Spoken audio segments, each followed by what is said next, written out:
Hey everyone, today we're going to be discussing measures of central tendency, specifically Bernoulli variables. But before we get into that, I would like to say thank you for watching this. And if you want to see more content like this, be sure to like and subscribe and hit the bell if you want to. Now let's get into it. A dichotomous Bernoulli variable is a categorical variable that can only have two responses, such as on, off, pass, fail, success, failure, etc. From this data, you can determine a frequency and relative frequency. From whatever value you choose as the outcome to be measured, you can calculate the sample proportion of success. This is denoted by p hat. Now, the sample proportion of success is defined as the relative frequency of successes in a data set. And for the population proportion of success, this is just simply represented by the letter P. Now, the formula for P hat is the number of successes in the sample divided by the total number of responses. For a Bernoulli variable, the proportion of success is equal to the sample mean x bar.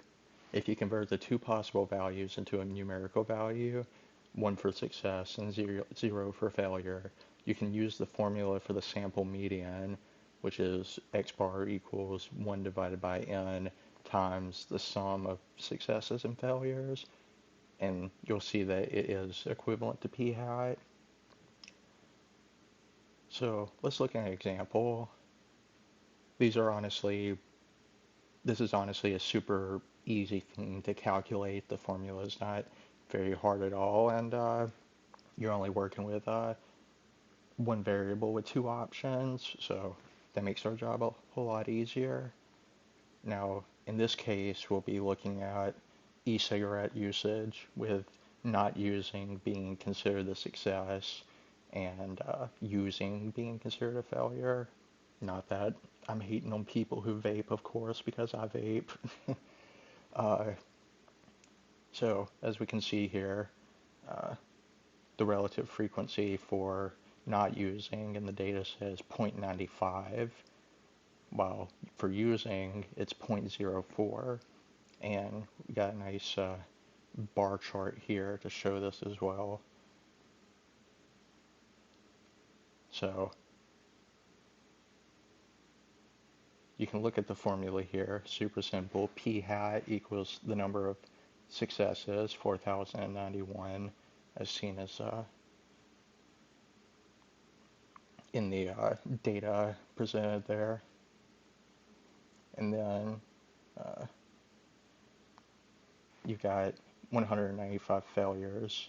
So you sum the number of failures and successes, which would be 4,286.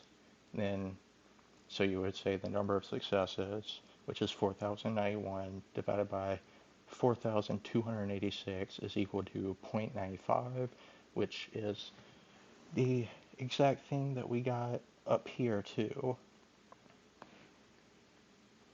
So yeah, super easy to use, not hard at all.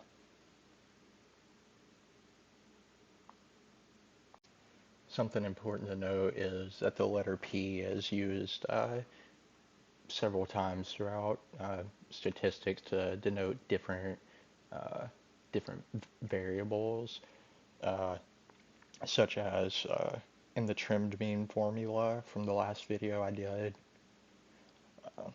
So it's important to take into consideration the context, so you don't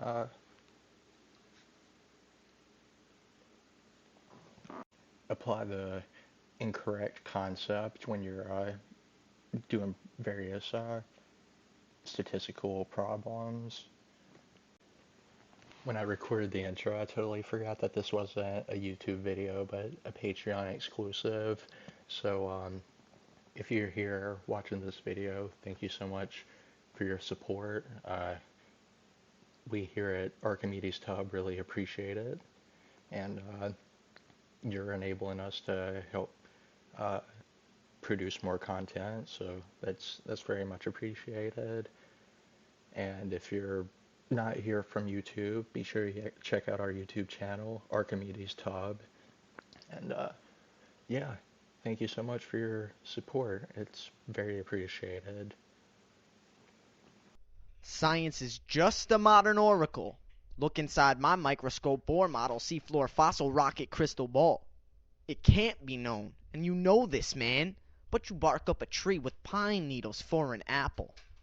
Any less barbaric than the notion of spirit is the myth that they choose to push us daily.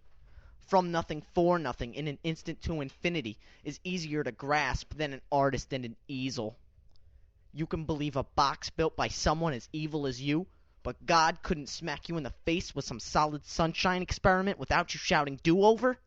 Nah, I'm like game on. And it's on till the emulsion refuses to separate.